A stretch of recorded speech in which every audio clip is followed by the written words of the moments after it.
Bahkan juga beliau jalankan usaha ini 40 hari pertama dapat mobil cashnya, 1 tahun dapat Pajero yang cash. Sekarang total pencapaiannya sudah lebih daripada 3,5 miliar rupiah. Boleh kita sama-sama berdiri Bapak dan Ibu?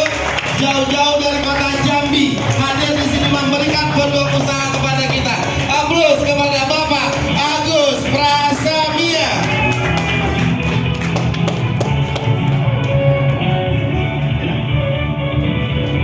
Bismillahirrahmanirrahim. Assalamualaikum warahmatullahi wabarakatuh. Ibu-ibu apa kabar? Bapak-bapak apa kabar? Kalah semangat ibu-ibu. Dites lagi? Oh ya. Ibu-ibu apa kabar? Masya Allah. Ada yang ibu-ibu ini ada yang pengen luxury. Dari semangatnya saya lihat ada yang pengen luxury, ada yang pengen motor, dan ada yang nggak pengen apa-apa. Betul loh? Karena ada yang berdiri, ada yang duduk. Saya tes bapak-bapak. Bapak-bapak ini kira-kira hadir ke sini ini mau motor, mau mobil, mau Pajero, mau rumah? Mau rumah. Kita cek dulu semangatnya. Bapak-bapak apa kabar? Gini Bu. Jadi rata-rata dimanapun orang-orang sukses itu adalah orang-orang yang jadi kita nggak pernah lihat orang yang loyo, orang yang nggak semangat itu sukses nggak ada. Tapi biasanya kalau kita lihat dimanapun itu rata-rata orang sukses itu adalah orang yang semangat. Nggak kita sampai sini? Kalau ada yang mentah, Pak, saya ketemu kemarin orang yang loyo tapi dia sukses, ada nggak? Ada? Kalau ada saya pengen belajar so. Kerjanya mager aja di rumah gitu ya, tapi nggak ada semangat. Tapi intinya gini Bapak Ibu, intinya adalah kalau kita mau sukses kuncinya adalah semangat. Siap semangat? Siap. Hari ini yang saya tahu dari lihat wajahnya ada yang punya hutang, ada yang token listriknya belum di-input gitu ya, ada yang besok udah jatuh tempo gitu ya. Tapi hari ini tinggalkan permasalahannya, kita hari ini happy-happy aja. Siap? Siap. Sukses dulu atau bahagia dulu? Bahagia dulu. Sukses dulu atau bahagia dulu? Wah, ini nggak sepakat nih sampai sini. Kira-kira kita ini mau sukses atau mau bahagia? Bahagia. Antara sukses dan bahagia, kira-kira duluan yang mana? Bahagia. Bahagia. Sukses dulu, baru bahagia. Oke. Ibu-ibu sepakat dengan statementnya sukses dulu baru kita bahagia. Bapak-bapak, kira-kira sukses dulu atau bahagia dulu baru sukses? Sukses dulu. Bahagia dulu baru sukses. Sukses.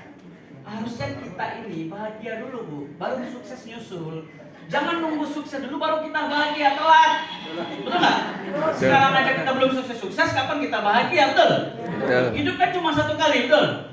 Siapa yang umurnya udah di atas 50 tahun? Wah, banyak. Udah sukses? Kapan mau bahagianya? Betul nggak? Jadi dibalik dulu, bahagia dulu baru kita sukses. Ketemu orang senyum, coba senyum dulu, mana senyum? Salah satu yang menandakan orang itu bahagia adalah kita lihat fisiknya adalah senyum. Nah, jadi intinya bahagia itu, sukses itu mulai dari senyum. Siap senyum? Senyum. Senyum dulu. Nah, kita hari ini happy aja. Jadi tinggalkan permasalahannya, kita hari ini belajar senyum, belajar happy, dan insya Allah sama dengan sukses. Yang siap sukses? Yang yakin sukses? Ada orang yang siap sukses tapi dia nggak yakin sukses. Percaya nggak? Ketika ditanya, Bu, pengen umroh nggak? Pengen. Yuk kita ikhtiar, nggak mau. Tapi hari ini saya mau tanyakan dua, siap sukses dan mau sukses. Ya. Siap sukses? Siap. Mau sukses? Mau. Yakin sukses? Yakin. Ya. Nah, jadi kuncinya adalah bahagia dulu. Siap bahagia? Siap. Bapak Ibu, hari ini saya yakin paling lambat yang hadir hari ini sebelum akhir Desember 2023 semuanya bisa umroh. Amin. Umroh, cara umroh itu gimana? Berangkat kan, betul. Untuk berangkatnya kan kita perlu Umroh. Nah, tadi Pak Angga katanya, aplaus dulu buat Pak Angga sampai lupa. Kita kasih mana gitu ya. Jadi Pak Angga ini dulu ceritanya orang Riau merantau ke Sumbar. Biasanya kan orang Sumbar merantau ke Riau, betul nggak? Aneh beliau ini luar biasa nih, nekat orang Riau merantau ke Sumbar. Nyampe di Sumbar, itu pun nggak bisnis Bapak Ibu. cuma jadi guru honorer. Kebayang nggak guru honorer? Kebayang? Yang kerjanya setiap hari pagi sampai sore, yang gajinya dirapel per 3 bulan. Itu gaji honorer. Itu Pak ya? Benar. Dan alhamdulillah Bapak Ibu, hari ini beliau menjalankan bisnis ini mulai dari 1 orang, 2 orang, home sharing, seminar. Alhamdulillah hari ini seorang guru honorer tembus Pajero 500 juta. Insya Allah doakan sedikit lagi tembus luxury senilai 1 miliar. Nah jadi siapapun ternyata bisa sukses. Jadi jangan, oh saya ini ibu rumah tangga, oh saya ini taman SD. Di bisnis ini bukan melihat latar belakang, tapi siapa yang mempunyai masa depan. Siap? Nah begitu juga saya sebetulnya Bapak Ibu mengenal bisnis ini 2018. Jadi saya ini merantaunya di Jambi, asli orang Minang, merantau ke Jambi. Karena apa? Di sini nggak dapat pekerjaan, setiap bangun bisnis di Padang nih bangkrut, akhirnya saya putuskan untuk merantau. Rata-rata orang tua kita pengen kita sukses, betul nggak? Disekolahin orang tua SD, SMP, SMA, kuliah, S1, S2, bahkan pengen anaknya jadi apa? Kalau kita di Minang, di Padang ini, kalau standar orang tua kita sukses itu apa? Ini banyak orang ibu-ibu di sini. Bu, punya anak nggak? Ibu, anaknya dikuliahin? Ada yang kuliah, ada yang nggak. Harapan ibu kalau anaknya udah tamat kuliah apa? Kerja, betul? Kerjanya apa? Jadi pegawai. Biar menjamin masa depan. Betul? Nah, Bapak-bapak, kira-kira bapak punya anak, kira-kira anaknya pengen jadi apa? Kalau udah tamat sekolah atau tamat kuliah? Kerja. Nah, rata-rata paradigma kita sama. Orang tua kita pengen anaknya jadi sukses. Standar sukses orang kita adalah pegawai, PNS, kerja. Padahal menurut Robert Kiyosaki, kerja, PNS, pegawai itu adalah golongan pencari uang yang terendah.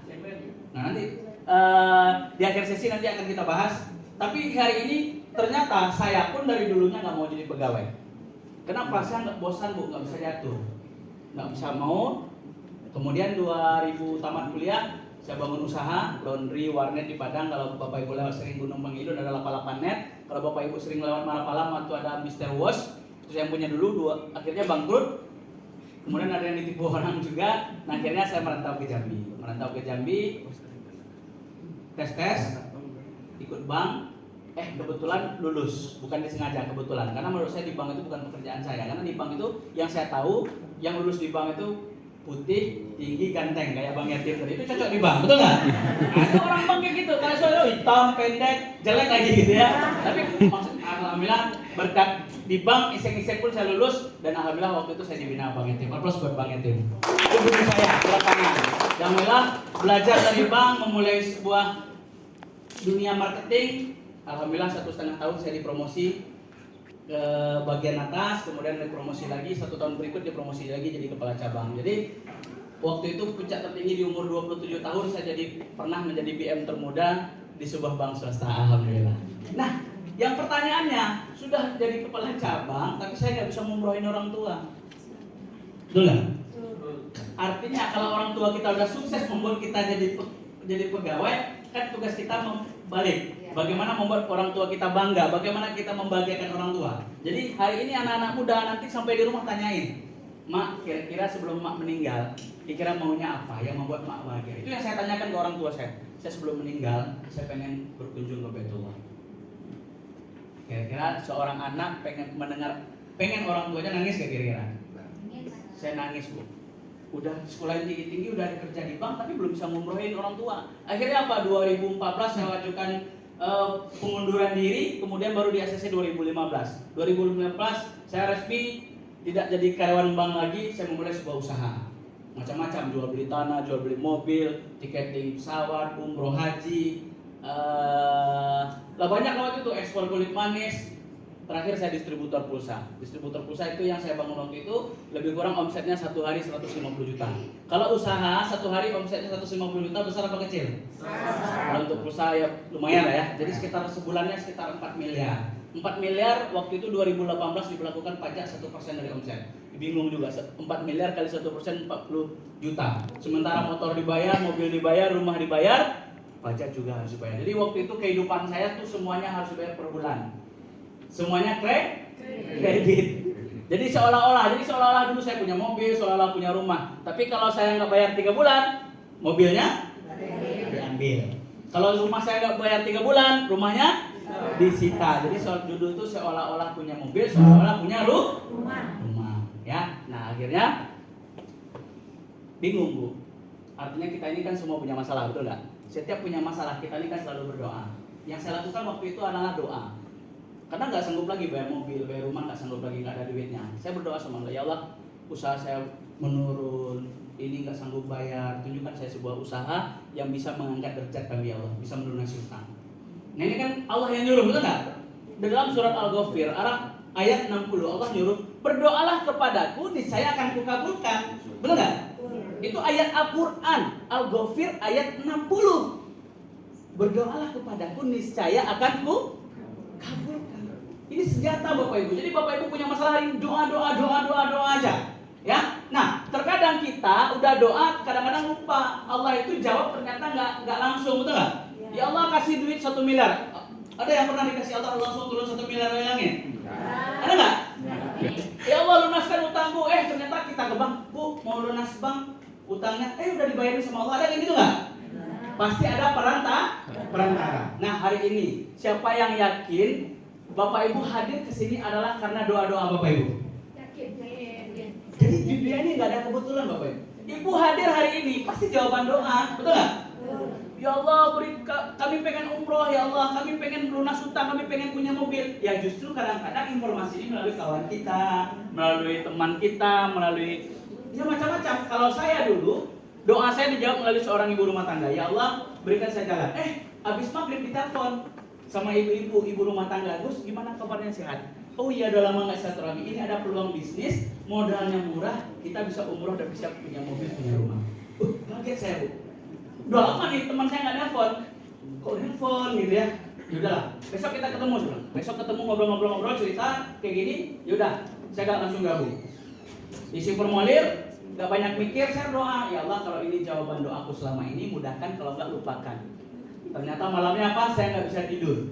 Kenapa nggak bisa tidur? Karena ceritanya mobil, ceritanya umroh, ceritanya lunas utang. Saya nggak bisa tidur Bu. Semangat. Nah jadi akhirnya hari Sabtunya ada seminar seperti ini. Jadi dulu saya hadir sama seperti Bapak Ibu, mendengarkan. Karena kita ini kalau musuh saya sembunyinya cuma 2, buka hati dan buka pikiran. Tapi kalau kita masih tinggi hati, masih menutup hati, itu susah untuk berubah, betul nggak? Nah waktu itu hadir di seminar seperti ini, oh kayak gini bisnis, oh kayak gini, oh kok bisa gitu ya. Seperti kata Pak Angga tadi, perusahaan kerjasama kita ini resmi terdaftar di bawah Kementerian Perdagangan. Artinya kita nggak khawatir lagi, betul? Kata Pak Angga tadi, bisnis kita ini real, murni dagang, ada produknya, betul nggak? Bukan manikim. Kalau manikim nggak ada produknya. Ada produk tadi kesehatan, betul? Siapa di ruangan ini yang nggak pengen sehat? Ada? Yang pengen sehat ada? Berarti produk ini dibutuhkan, betul? Ada produk kecantikan. Ibu-ibu, kira-kira ibu pengen cantik apa sehat? Kalau disuruh milih. Sehat? Yakin? Banyak ibu-ibu di luar sana kadang-kadang milih cantik daripada sehat. Betul nggak? Buktinya apa? Tadi kata Pak Angga, pakai merkuri. Cantik tapi nggak sehat. Betul nggak? Tapi hari ini kata Pak Angga, produk kita malah justru kita sehat dan cantik. Berarti produk ini dibutuhkan. Ada tadi produk pertanian. Sumatera Barat ini, Indonesia, banyak petaninya apa pegawainya? Nah, berarti produk ini bermanfaat juga, betul nggak? Nah, jadi artinya di bisnis ini sebenarnya kita ini memindahkan pembelanjaan. Karena biasanya selama ini kita belanja ke warung, hari ini kita langsung belanja ke pabrik, ke perusahaannya. Lebih murah atau lebih murah banget?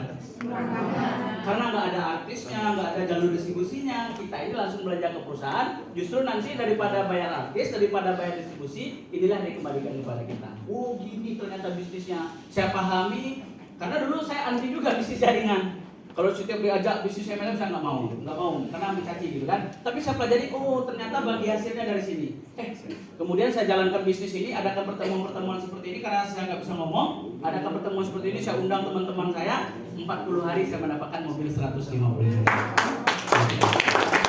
Kita harus tahu duitnya dari mana, cara ngerjainnya di mana gitu ya. Tapi kalau kita nggak ngerti duitnya, wah jangan-jangan ini dapat mobil dari duit yang saya store tadi. Bukan ya?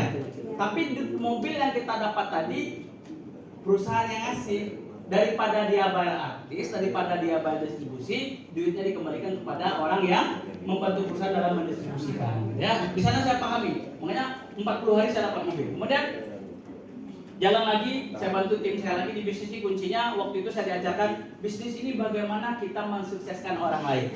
Artinya yang saya petik di bisnis ini ketika ikut seminar adalah, oh ternyata kita mau sukses di bisnis ini harus disukseskan orang lain. Bu, kalau kita pengen nggak kita melihat teman kita sukses? Pengen nggak? Nah ini yang mau kita tumbuhkan, bagaimana kita bahagia melihat suksesnya orang lain. Kebanyakan orang apa? Temannya sukses dia iri, temannya beli kulkas dia pusing, temannya beli mobil baru dia pingsan. Ada nggak yang gitu? Banyak. Nggak ikhlas atas rezeki orang lain, enggak? Nah mental ini harus dibuang di bisnis ini. Kalau mau sukses, sukseskan orang lain. Siap? Nah, makanya waktu itu saya sukseskan teman-teman saya dalam 2 bulan. Ada mitra saya pertama umurnya 63 tahun dapat mobil dalam 2 bulan. Kemudian ada ibu-ibu PNS